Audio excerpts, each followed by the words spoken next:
Sahabat Kedaulatan Rakyat, kita kembali lagi bertemu dalam topik yang hangat. Yang kali ini tentu apalagi para siswa sedang sibuk belajar dan sekarang ini tentu sedang menjalani pendidikan yang luar biasa setelah kemarin MPLS ya. Jadi tamu kali ini adalah Bapak Suherman MPD, beliau adalah Kepala Dikspora DIY, dan kita akan bicarakan beberapa hal yang terkait dengan pendidikan. Nah, Pak Herman, barangkali kalau kita lihat setelah masa pengenalan sekolah itu, masa pengenalan lingkungan sekolah itu, maka tentu mereka sudah senang dan seterusnya itu. Bagaimana Pak setelah ada evaluasi barangkali soal itu? Ya, tentu dalam pelaksanaan MPLS ini beberapa hal yang kita perlu cermati bersama. Karena dalam MPLS itu banyak sekali materi-materi yang di luar sekolah.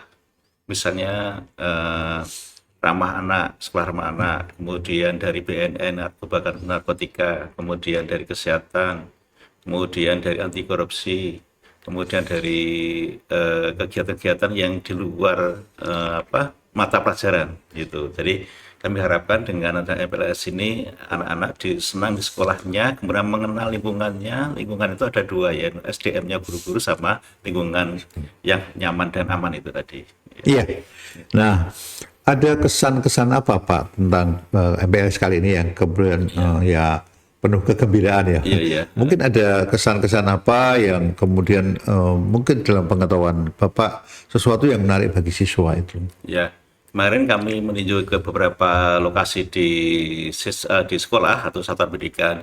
Itu anak-anak itu karena baru ya dari berbagai macam SMP kan baru begitu, sehingga saat perkenalan, saat mengekspresikan tugas-tugas yang tidak memberatkan tentunya ya, tidak memberatkan dan tidak aneh-aneh gitu, itu ternyata anak-anak itu senang karena kita didahului dengan senam ceria itu.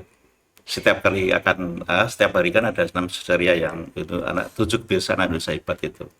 Jadi betul-betul anak itu merasa senang dengan MPLS ini. Mudah-mudahan ini awal dari siswa belajar di sekolah pilihannya, itu kemudian nanti bisa prestasi di sekolah situ. Iya, mudah-mudahan bisa demikian ya Pak. Ya. Nah, karena mereka itu sesuatu yang baru gitu Pak. Ya. Barangkali sesuatu yang baru tadi mungkin apakah ada evaluasi juga Pak? Misalnya ya materi-materinya akan ditambah atau bagaimana Pak? Iya, tentu kalau evaluasi secara menyeluruh kita sudah sampaikan ke beberapa guru kelas sekolah ya, apa yang kurang dan seterusnya. Misalkan kemarin kurangnya tentang beberapa pelajaran bukan pelajaran ya, perilaku kejugjaan itu ya masih kurang gitu. Hingga kita evaluasi. Tapi untuk secara umum kemarin sudah kepala sekolah sudah menyampaikan itu sudah tidak ada masalah lagi untuk yang MPLS sekarang ini. Kemudian juga kemarin ada yang minta untuk literasi keuangan.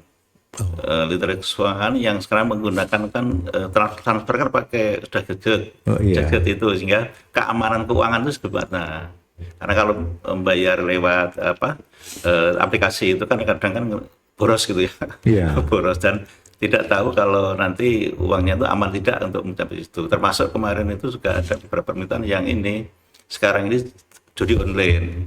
Nah itu juga termasuk kami sekarang itu perlu perhatian khusus anak-anak kita. Iya, menurut pandangan Bapak, apalagi sekarang ini pada saat-saat digitalisasi ya, bagaimana anak-anak itu tertarik pada hal-hal yang bersifat digital Pak? Iya. Apakah mereka tertarik atau menurut Bapak malah justru kita perlu menambah lagi gitu? Iya. Sekarang kan kita ada digitalisasi, guru-guru menggunakan pembelajaran pakai digitalisasi ya, jelas itu tidak hanya buku manual gitu. Yang kedua kan ini kita kan di sekolah sekarang mulai di AI. Kemudian juga ada lagi coding. Nah itu salah satu pembelajaran yang baru saat ini, guru-guru baru kita latih. Kemudian yang tidak kalah pentingnya adalah penggunaannya itu, penggunaan di tugas-tugas itu jangan sampai keliru dalam penggunaan di medsosnya, sehingga kita harapkan guru-guru mengawasi konten-konten yang ada di siswa itu. Iya Pak, karena memang media sosial sekarang ini sudah begitu liar ya Pak ya, Iya, sehingga itu dikhawatirkan justru akan membuat anak-anak menjadi sesuatu yang nggak bagus bagi dia. iya, Nah, iya. menurut Bapak proses-proses di Jogja digitalisasi itu bagaimana Pak? Apakah ada kesulitan atau tidak Pak? Karena di Jogja kan termasuk anak-anaknya rajin gitu ya, Oh iya, pinter-pinter gitu. iya, iya. Kita kalau kalau secara sambungan komunikasi interaksi dengan internet, sambungan internet itu sudah kita fasilitasi dengan bandwidth yang ada di kami memfasilitasi bandwidth ke masing-masing sekolah. Artinya sambungan internet itu tidak masalah. Jadi itu kita fasilitasi untuk masing-masing sekolah ada, kita tambah bandwidth-nya itu fasilitasnya. Kemudian untuk proses pembelajaran Bapak Ibu guru sudah tidak ada masalah kemarin itu untuk pengembangan pembelajaran pakai gadget itu, sehingga kita harapkan nanti di samping itu kita kan seringkali mengadakan lomba untuk kreasi ini pembelajaran deep learning tadi ya, pembelajaran mendalam ini, kemudian lomba-lomba karya siswa yang menggunakan digitalisasi kita fasilitasi BTKP, Teknologi Pendidikan Indonesia, Yogyakarta ini. Iya Pak, nah ini kaitannya dengan masalah-masalah materi pendidikan Pak. Nah, apa sih mungkin yang dimaksud dengan pendidikan kejogjaan ini Pak, sehingga masih banyak orang-orang luar yang bertanya kayak apa sih gitu. Oh iya, iya. Kita ada muatan lokal, kita sebar kemana muatan lokal itu pendidikan khas kejogjaan, PKJ ya. Pendidikan khas kejogjaan itu isinya macam-macam, ada beberapa yang jelas adalah kalau yang utama adalah membentuk Jalmo Yang Utomo. Jalmo Yang Utomo artinya siswa itu dibentuk supaya menjadi pribadi yang unggul, intinya begitu, Jalmo Utomo itu ya. Kemudian ada filosofi atau motivasi di situ. Misalnya kan ada greget sengguh ramingko. Kemudian ada lagi kita kan yang nyawiji memayu hayuning bawono. Nah, itu kan filosofi yang itu sangat mendalam sekali. Kalau dilakukan itu sangat bagus untuk menjadikan karakter khas kejogjaan siswa-siswa kita. Dan ini mulai dari SD, SMP, bahkan kemarin itu perguruan tinggi. Itu ada pendidikan khas kejogjaan seperti itu. Harapan kami, anak-anak yang di luar Jogja, mengenyam pendidikan di Jogja itu tahu khas kejogjaannya apa gitu. Sehingga membaur, dan kalau misalnya nanti kembali ke daerahnya, kemarin kan kita ada sekitar 70 siswa yang dari afirmasi dari Papua ya. Oh ada yang dari afirmasi dari Papua. Kita sampaikan juga syaratnya pendidikan kejogjaan ini. Artinya nilai-nilai kejogjaan itu jangan sampai cuma di Jogja ini, tapi baru di seluruh Indonesia. Harapan kami begitu. Ya, tapi intinya apa sih sebenarnya Pak pendidikan kejogjaan? Apa memang harus pakai kromo boso-boso supaya publik mungkin tahu gitu Pak? Iya, salah satunya itu.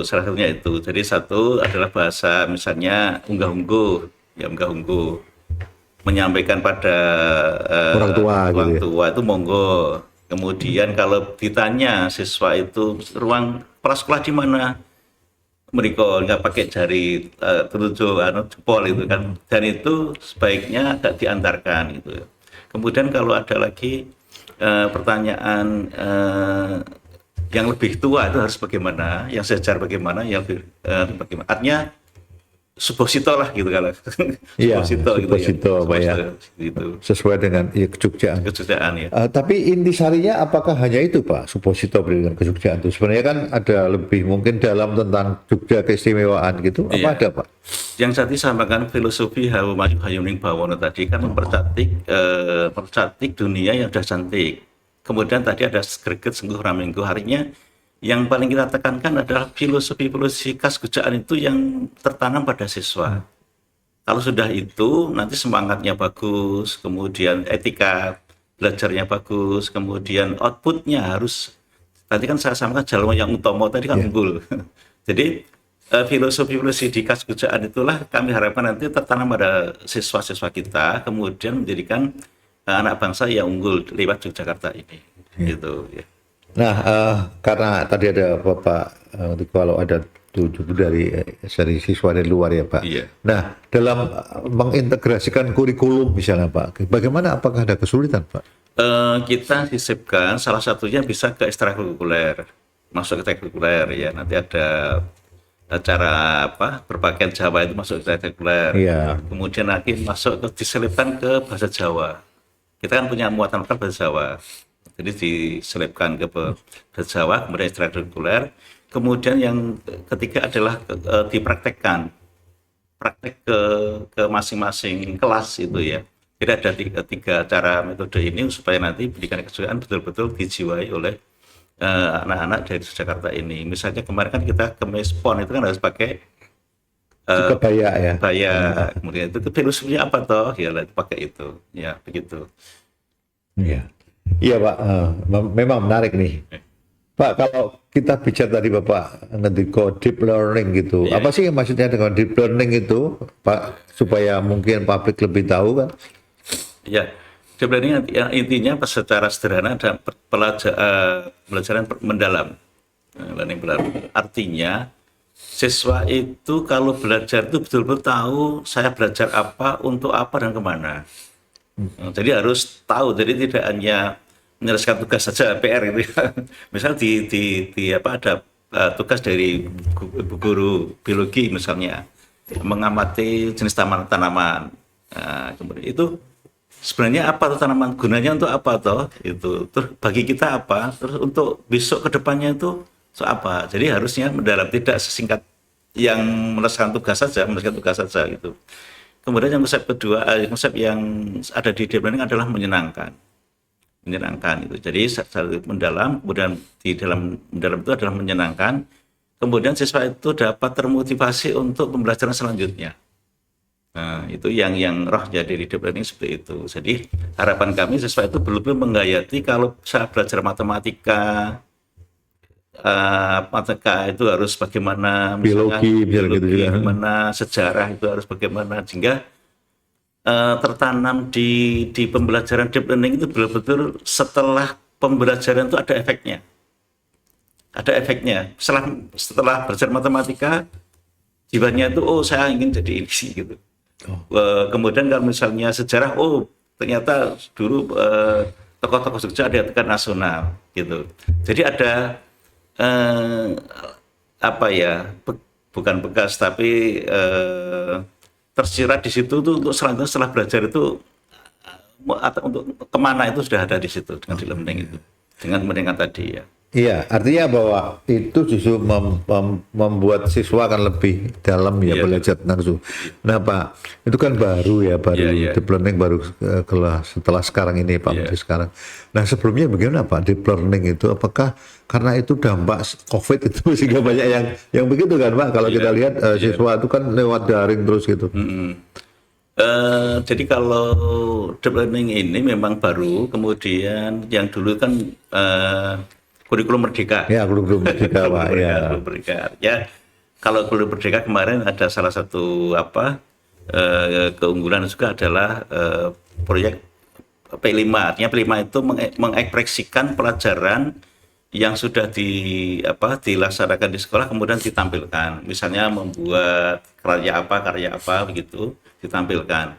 Ada yang membuat karya, kemarin tuh saya lihat ada karya siswa itu membuat tempat parkir otomatis misalnya. Jadi tergantung dari idenya masing-masing itu kurikulum merdeka kemarin itu. Sekarang lebih banyak ke pemaknaan belajar itu, saya itu siapa, yang saya pelajari itu apa, setelah itu saya harus bagaimana. Jadi lebih kesadaran manusia memperdalam ya kesadaran tentang ilmu itu ya Pak gitu. Iya. Berarti memang agak lain dengan kemarin ya, beda fasenya Pak ya. Nah dalam pelaksanaannya di Jogja Pak, selama ini mungkin Bapak memantau apakah ada kesulitan katanya deep learning itu dan guru-gurunya bagaimana Pak? Iya, terima kasih. Jadi ini kan baru ya, kita baru mendeklat beberapa guru-guru yang untuk deep learning ini, kepala sekolahnya, bakal kurikulum ada 3 masing-masing sekolah itu kita diklat 3. Nggak harapkan nanti ini masih proses Pak, jadi proses. Pertama baru diklat 3, kemudian terus begitu. Tapi kami harapkan 3 guru yang masing-masing sekolah itu sudah mewarnai ke guru semua guru di sekolahnya itu. Jadi kami harapkan nanti seperti itu, dan juga termasuk sarprasnya di sekolahnya itu harus siap tuh ya, dengan deep learning itu harus siap bagaimana memotivasi siswa dengan metode-metode tertentu, media-media tertentu, sehingga kami harapkan ini berjalan terus, kita harapkan dan kita usahakan berjalan terus untuk di kelas guru-guru ini, untuk deep learning ini. Oh iya. Sekarang berapa guru sih Pak yang sudah Ya rata-rata satu sekolah itu 3. Jadi menyebar ke beberapa sekolah di Yogyakarta ini. Ya. Jadi ini Pak ya, memang pertama adalah gurunya juga ya, situasi, kemudian juga bagaimana mengintegrasikan kurikulum itu sendiri Pak ya, dengan deep learning. Nah, kemudian kalau yang kemudian yang deep learning yang tadi Pak juga kaitannya dengan bagaimana pemaknaan, pengertian itu menurut Bapak guru-guru sendiri itu di seluruh, mungkin sekarang nasional gitu, menurut Bapak gimana? Apa mayoritas masih belum ini dibandingkan dengan pendidikan sebelumnya, karena memang sebenarnya tidak ada ke sana gitu. Sebenarnya kita kan guru-guru kita itu sebenarnya sudah punya profesional ya, TPG itu dengan profesi guru itu sudah ada, itu profesional itu. Kemudian dulu sudah PPG, bahkan proses guru, berarti pelatihan proses guru. Artinya guru sekarang sudah profesional, dan ini nanti tinggal mengarahkan aja yang terfokus apa begitu. Jadi kan kita sudah sebelum jadi guru sekarang kan di PPG itu, pelatihan guru profesional itu, sehingga kita harapkan tambah lagi dengan tunjangannya, tunjangan profesi guru. Dan di situ di salah satu undang-undang guru dosen, salah satunya penggunaan TPG adalah untuk meningkatkan kompetensi guru. Jadi kalau ada diklat-diklat itu guru-guru kami sampaikan supaya ikut diklat-diklat itu supaya tidak ketinggalan dari perkembangan zamannya. Jadi segitu. Guru-guru yang yang mungkin usianya udah 50-an, 60 ke atas, walaupun tidak bisa mengajar menggunakan fasilitas yang sekarang, itu bisa minta bantuan pada guru yang lebih muda. Jadi walaupun tidak bisa, tapi terfasilitasi oleh sekolah itu. Gitu. Kita memang harus begitu. Iya Pak. Kalau kita lihat memang ya, apalagi kembali ke digital tadi Pak, memang belum merata, masih ada kendala Pak ya. Kalian belum meratanya jaringan internet itu di DIY Pak. Kalau jenis sudah kita fasilitasi merata semua. Oh, sudah merata sekarang. Dengan bandwidth yang sudah kami anggarkan dari dinas, kami anggarkan untuk internet sudah merata semuanya. Sehingga kita uji cobakan dengan berbagai macam. Kemarin kan kita punya asesmen di sekolah pakai internet itu sudah tidak ada masalah. Cuma memang perlu penguatan di daerah-daerah tertentu, penguatan jaringan internetnya itu. Perlu penguatan. Iya, Pak. Kalau kita lihat sekarang tentu pendidikan sekarang di Pak Menteri sekarang kan tentu ada beberapa perubahan Pak ya. Nah, menurut Bapak apa sih DIY, apa yang perlu dilakukan DIY untuk terus melakukan hal-hal kaitannya dengan program-program baru tadi Pak Menteri, beberapa program tadi, dan DIY apa yang perlu dilakukan, dan Bapak mungkin sudah melakukan gerakan-gerakan yang gitu Pak? Iya, kalau DIY ini juga untuk kualitasnya sudah bagus ya, dengan hasil PISA yang kemarin kita kan PISA yang kemarin sudah tinggi dibandingkan dengan kabupaten kota yang lain. Kemudian yang perlu kita sampaikan adalah ini, kalau yang DIY khususnya yang anak-anak SMK. Anak SMK itu beberapa di program DIY itu adalah satu, kalau disuruh keluar bekerja itu masih bahasa mbok-mbok atau orang tuanya belum mengizinkan. Nah, itu yang kami dapat informasi dari kepala sekolah. Ada pendaftaran bekerja di Tangerang atau apa, dibuka pendaftaran di situ. Beberapa hari itu belum banyak yang daftar, padahal jelas bekerja kalau di sana. Nah, inilah yang akan kami bersama dengan dunia industri, dunia usaha di DIY ini, supaya memotivasi siswa itu kalau sudah masuk SMK ya sudah harus siap kerja gitu loh. Gitu. Jadi kami harapkan ini yang masih beberapa keluhan dari kepala sekolah itu sudah banyak tawaran yang ingin bekerja di itu, tapi minatnya ke luar DIY itu bekerja itu masih kurang untuk SMK ya, yang kami rasakan itu. Iya, jadi tampaknya mau perlu sesuatu ya Pak ya untuk mendorong orang tuanya, Iya. kemudian untuk bisa anak-anaknya sendiri itu supaya mereka betul-betul siap dalam arti mental juga gitu Pak Iya, ya. iya, iya. Nah, kalau kita lihat demikian Pak, kira-kira apa yang akan dilakukan DIY supaya supaya anak-anak itu juga mantap sekali, artinya tidak membobon gitu ketika dilepas, karena itu memang problem. Saya kira bukan hanya DIY itu dimanapun ya Pak ya. Iya. Ya, itu kemarin kami bekerjasama dengan dunia industri dan usaha. Kami sampaikan dunia industri usaha itu masuk ke sekolah.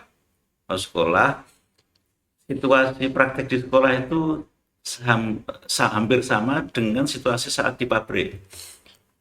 Jadi mulai dari masuk kerjanya, sikapnya kalau misalnya di bengkel ya sudah siap gitu sampai jamnya keluar.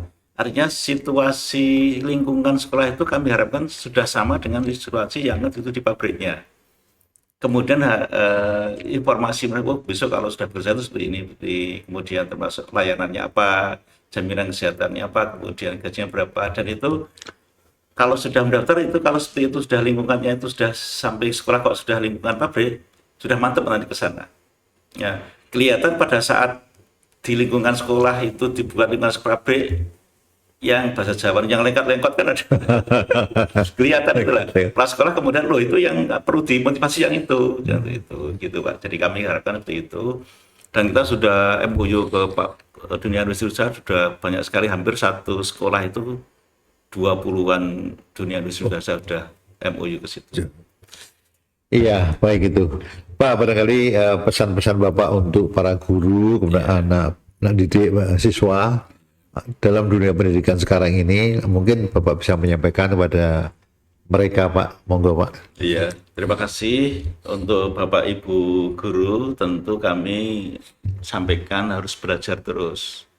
Guru sekarang menjadikan salah satu sumber belajar yang lain banyak ya. Tapi peran guru tidak mungkin digantikan oleh peran yang lain. Salah satunya adalah motivasi tadi. Kemudian untuk orang tua siswa, tolong untuk dicermati anak putra-putri pendidikan, jam belajarnya, kemudian bergaulan pada masyarakat. Karena banyak dari kepala sekolah itu lingkungan sangat menentukan.